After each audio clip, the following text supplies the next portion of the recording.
तो नमस्कार दोस्तों। उम्मीद करता हूँ कि आप लोग ठीक होंगे। ये वीडियो मैं इस नाते बना रहा हूँ ताकि लोगों के जीवन में थोड़ी-सी भी बदलाव आ सके। मैं ये बताना चाह रहा हूँ कि वो व्यक्ति आपके लिए ठीक नहीं है, जो आपके भीतर डर पैदा कर रहा है। वो डर किसी भी प्रकार का कैसा भी हो सकता है। वो डर कोई भी किसी भी तरीके से आपके भीतर पैदा करवा सकता है। वो व्यक्ति कोई भी हो, चाहे आपका हितैषी हो, कोई भी हो, अगर वो आपके भीतर डर पैदा कर रहा है, तो ये आपके लिए बहुत ज़्यादा खतरे की बात है। मैं ये बात इसलिए बताना चाहता हूँ कि ये खतरे की बात इसलिए है, क्योंकि हमारा जीवन अब सिर्फ़ दुखों में बीत रहा है। कोई ऐसा नहीं है कि दुखी नहीं है। दुःख तो हमारे एकदम ऐसे लगता है कि नसों-नसों में दौड़ रही है। लेकिन फिर भी हम एक मुखौटा बना के घूमते हैं कि कुछ जो ऐसा है जिसे हम दुनिया के सामने प्रकट कर सकते हैं कि ये सुखी नज़र आ रहा है। इसी भ्रम को दूर करने के लिए सबसे ज़्यादा ज़रूरी है कि डर भीतर से डर गायब हो। हमें लगता है कि जब हम मुस्कुरा रहे हैं तो हम निडर हैं, या फिर हम कहीं कुछ भी कर रहे हैं तो हम निडर में काम कर रहे हैं।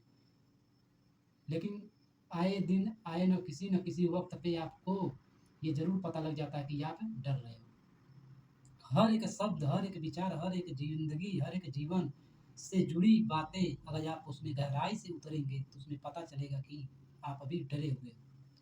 डर का क्या उपाय है? डर की पहचान क्या है? डर की पहचान यही है कि मैं न मिट जाऊँ, मैं कहीं खो न जाऊँ। मेरी सत्ता, मेरी पहचान, मैं जैसा हूँ, लोग मुझे जाने, यही तो डर है कि लोग मुझे जाने, यही डर है कि मुझे लोग क्यों जाने? इस भ्रम से मैं क्यों नहीं मुक्त हो सकता कि मुझे क्यों जाने? लेकिन हर आदमी चाह रहा है कि मुझे कोई जाने, ये डर की ही पैदाइश है। किसी ने भर दिया है आपके भीतर कि डर में जीने में सुरक्षित है। 10 लोगों के बीच में महसूस करोगे तुम सुकून। ये सुकून कैसे कोई महसूस कर सकता है अगर 10 लोग डरे हुए हों और डरे हुए लोग हमें डरा रहे हैं और वो बता रहे हैं कि उसमें सुकून है। तो ज़ाहिर-सी बात है, जहाँ डरे हुए लोग रहेंगे उसमें सबको सुकून आएगा, क्योंकि वो सब एक ही जैसे हैं। एक थाली में अगर 10 सिक्के रख दो और उसमें से एक-एक उठाकर गिरते जाओ, वो आवाज़ एक ही जैसा करेगा, उसमें कोई भी फ़र्क नहीं है, कोई भी विरोध नहीं है। वो आपसे विरोध करेंगे कि आपने उनको थाली से अलग क्यों गिरा दिया, तो उनको उसमें सुकून है। और वो लोग जब आप कुछ भी करने जाओगे तो वो आपके भीतर डर पैदा कर देंगे, देखना कुछ हो ना जाए, देखना ये ना बिगड़ जाए, देखना वो ना बिगड़ जाए। ये सब सारी चीज़ें वो अपने भीतर बैठा के वैसे ही जी रहे हैं जैसा वो जीना चाहते हैं। उन्हें भी कोई डराया था, तो वो उस डर को पकड़ करके उन्हें लगा कि ये जो कुछ मैं कर रहा हूँ इसमें थोड़ी-सी सहूलियत है। डर को छुपाने का कुछ इंतज़ाम कर लिया हूँ, तो वही संदेश वो दूसरे को देते हैं कि तुम भी यही करो। अगर उनका अनुभव जो हुआ है डर के मामले में, वो आपके काम कैसे आएगा? जो डर मैं अनुभव किया हूँ और जिस तरह से मैं अनुभव करके जी रहा हूँ, अगर मैं वही अपना अनुभव दूसरे को बता रहा हूँ कि तुम भी ऐसा करो, ये कैसे पॉसिबल है कि वो भी ये सब कर लेगा? अगर वो इंसान है, तो वो अपनी बुद्धि का उपयोग करेगा। आपकी बात सुनेगा, लेकिन वो अपनी बुद्धि का उपयोग करेगा, लेकिन अगर वो अपनी बुद्धि का उपयोग नहीं किया, तो वो आपके ही जैसे होगा, लेकिन उसका यही चीज़ अलग, शरीर अलग होगा, कपड़े अलग होंगे, मकान नए हो जाएँगे, सब कुछ नया हो जाएगा, लेकिन वो रहेगा आप ही के जैसा। जैसे मैं कैसे इस चीज़ को मैं एकदम बिल्कुल क्लियर करूँ कि एक 60 साल का आदमी, 40 साल का आदमी मेरे नज़र में 3 साल, 2 साल के बराबर है और कुछ नहीं है। उसका शरीर बढ़ गया है, उसकी काम करने की क्षमता, उसकी बल बढ़ गया है, उसकी थोड़ी बुद्धि बढ़ गई है, लेकिन उसकी जो वास्तविक जो परिचय है, वो अभी 2 साल के बच्चे या साल भर के बच्चे के ही जैसा है। वो खुद को जानता ही नहीं कि वो कर क्या रहा है। अभी जो ये फ़िलहाल युद्ध हो रहे हैं, हम तो वैसे कहते हैं कि हम सब इंसान हैं, कुदरत के बनाए हुए, बहुत ही बड़ी फरिश्ते ने हमें बनाया है, वगैरह-वगैरह की बातें करते हैं। लेकिन आज जो ये युद्ध हो रहे हैं, हमले हो रहे हैं, ये इंसानों द्वारा ही हो रहे हैं। अब इसमें मुझे बताओ, अगर ये इंसान ही युद्ध कर रहा है, तो उसको क्या कहेंगे? अगर कोई बलात्कारी कर देता है तो वो भी इंसान होता है, लेकिन उसको तो कुछ और कहते हैं, उसे कह देंगे वैसी है, जानवर है, दरिंदा है, न जाने किन-किन चीज़ों शब्दों का हम उस पे थोपते हैं। ये इंसानियत की फितरत है। अगर जो काम इंसान ही कर रहा है और जो काम इंसान नहीं कर सकता वो भी इंसान ही कर रहा है, तो इसमें विशिष्ट और अलगाव क्या है? नया क्या है? सब कुछ तो पुराना ही है। तो ये सब कुछ वहीं से आ रहा है जहाँ से ये पारी-पारा एक-एक जन आए हुए हैं और ये यहाँ जाके आपको बताएँगे, हमें बताएँगे कि तुम ये करो, वो करो, ये समझो, वो समझो। इस बात पे वो हमें घबरा देंगे। हमें हमें खोजने की जो नियत है, जिज्ञासा है, वो हम करने ही नहीं देते। वो कहेंगे इतना भीतर से हमें डरा देंगे कि हम समझ नहीं पाएँगे कि आगे कुछ होता भी होगा। हमें लगता है यार इनका कट रहा है तो हमारा भी तो कट जाएगा। ये जैसे जी रहे हैं क्या बुराई है? ऐसे ही हम भी जी लेंगे। हमारा जिज्ञासा बंद हो जाता है, हम खोजने निकलते हैं लेकिन ये लोग रास्ते में पैर पकड़ के रोक देते। ये वही लोग हैं जिन्होंने ज़िंदगी में कुछ नहीं जानते। इन्हें कुछ नहीं समझ आता कि क्या है करना है, क्या नहीं करना है। भगवत गीता का एक श्लोक उठा लेंगे, कुछ भी करेंगे तो आपसे पूछो कि क्यों कर रहे हो? तो बोलेंगे किसी न किसी बात में बोलेंगे कर्म करो, फल की इच्छा मत करो। इन्हें क्या पता कि कर्म क्या होता है? कर्म कौन कर रहा है? कैसे कर रहा है? कुछ भी नहीं जानते, बस कर्म करो, फल की चिंता मत करो। ये संदेश जो व्यक्ति बोले थे और जिनके लिए बोले थे, सुनने वाला कैसे इसको समझ गया कि क्या बोला जा रहा है? जो कभी अनुभव ही नहीं किया है, जो बस दूसरों के बताए हुए चीज़ों पे चल रहा है, दूसरों के समझाए हुए चीज़ों पे बात कर रहा है, वो कैसे जान जाएगा इस शब्द का अर्थ क्या है? और बोलने में क्या जाता है? डर तो भीतर लगा हुआ है ना कि मैं भी कुछ हो जाऊँ, मैं भी दिखा दूँ मैं भी कुछ हूँ, ज़रा नीचे ना गिर जाऊँ कहीं, इन लोगों के सामने झुक ना जाऊँ, कहीं ये लोग मेरे को समझ ना जाएँ कि मैं कितना छोटा हूँ। तब ये सब बोल देते हैं। और ज़रा-सा भी उस बात में खोदने निकल जाओ, उस बात के जाँचने में निकल जाओ, कि कैसे क्या? तब ये चुप हो जाएँगे। तब बोलेंगे ज़्यादा सवाल नहीं, मैं ज़्यादा सवाल-ववाल नहीं करता, बस अपना कर्म करते रहो। अरे! जब तुम हो और तुम कर्म कर रहे हो तो कैसे अपना कर्म कर रहे हो? तो अपना पराया क्या होता है? कुछ भी करने के लिए तो होना पड़ेगा ना। जब तुम रहोगे तभी तो कर्म करोगे। काम यहाँ कर रहे हो, यहाँ इसी वक़्त बात कर रहे हो, इसी वक़्त यहाँ पे बैठे हो, इसी वक़्त यहाँ पहुँचे हो।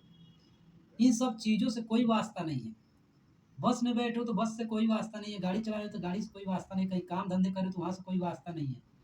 हर वक़्त मन कहीं और दौड़ रहा है, कहीं और घूम रहा है और मन के पीछे-पीछे तुम भी चले जा रहे हो उसी कलाई पकड़ के और अपने आप को समझ नहीं पा रहे हो कि ये मेरे को ले जा रहा है कि मैं इसके पीछे-पीछे जा रहा हूँ, ये समझ ही नहीं पा रहे। फिर बोल रहे हो कि कर्म कर रहा हूँ, कहाँ कर रहे हो? जब यहाँ रहोगे तभी तो करोगे। कोई बहुत बड़ा ज्ञानी था, वो उस बेचारे को काम मिला और वो वही काम कर रहा था। जो काम उसको मिला था, उसको गड्ढा खोदने का काम मिला था, वो गड्ढा ही खोद रहा था और गड्ढा खोद ही रहा था तब तक पीछे से कोई आया संत, कोई आया होगा। उसने बोला भाई इधर को, ये तो कुछ बोल ही नहीं रहा होगा, अपना काम कर रहा है, अपना काम कर रहा है। उसका क्या मतलब? उसको जो काम दिया गया है वो कर रहा है और उससे कुछ चीज़ से मतलब नहीं है। वो पूरी निष्ठा से, पूरी लगन से उसमें डूबा हुआ है। उसे और किसी चीज़ से मतलब नहीं है, क्योंकि उसको कोई और भेजा है, तब वो पूरी निष्ठा से कर रहा है। जब वो यहाँ इतना बेहतर समर्पण दिखा सकता है, तो वो उसके लिए भी पूरा बेहतर समर्पण दिखा सकता है। वो जानता है कि मैं एकाग्र रह के, केंद्रित रह के अपना काम कर सकता हूँ और हम तो कुछ भी नहीं एकाग्र और केंद्रित रहते हैं। हम तो चारों दिशा दिमाग दौड़ाते हैं चालाकियों की तरह।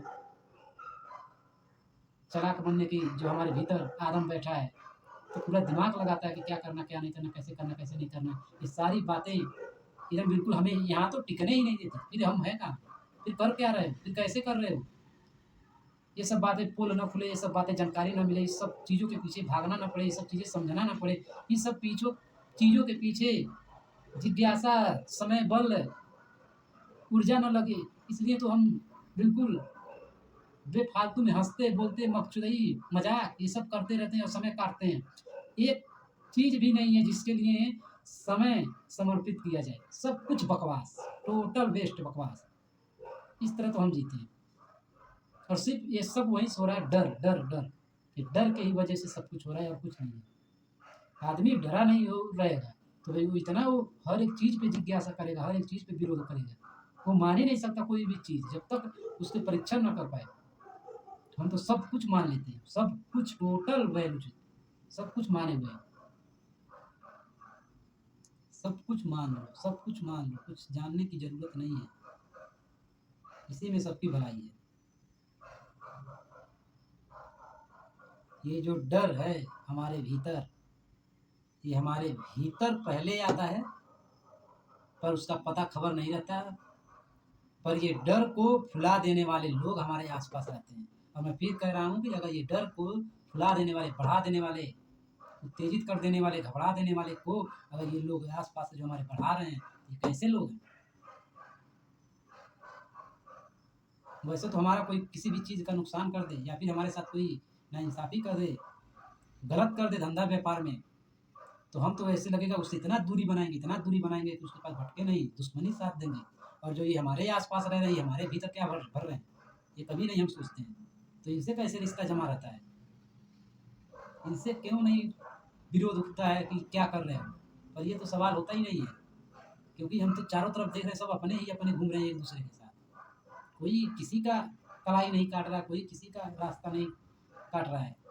सब लोग एक-दूसरे के लिए सफाई कर रहे हैं कि तुम निकलो इधर से भैया, तुम निकलो उधर से बाबू, ये सब बोलते हुए। तुम्हारा भी काम बनना चाहिए, आपका भी काम बनना चाहिए। तुम्हारा भी भला हो, मेरा भी भला हो। ये सब चीज़ें तो हम करते-करते एकदम बिल्कुल आगे बढ़ रहे हैं। तो डर एक ऐसा बाध्य है, बंधन है, जिसके बंधन से आदमी अगर आज़ाद नहीं होगा, तो उसके जीवन में कुछ भी आ जाए, वो कुछ भी जान जाए, कुछ भी समझ जाए, उस पे जी नहीं सकता, उस पे चल नहीं सकता। डर ही है जो रोकेगा आदमी को, और पूर्णतः डर से आज़ादी ही चाहिए और डर ही रोकेगा। डर अपने आप में कुछ नहीं है।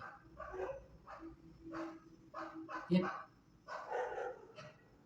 सिर्फ़ कल्पना मात्र है जिसको लोग मान लेते हैं और उसको लोग थोप देते हैं दूसरे पे। जब तक दूसरे थोपेंगे और जब तक दूसरे सामने नज़र आएँगे, तब तक डर बैठा रहेगा। दूसरे के होने का ही डर है बस, और कुछ नहीं है। दूसरा न हो तो डर भी नहीं है।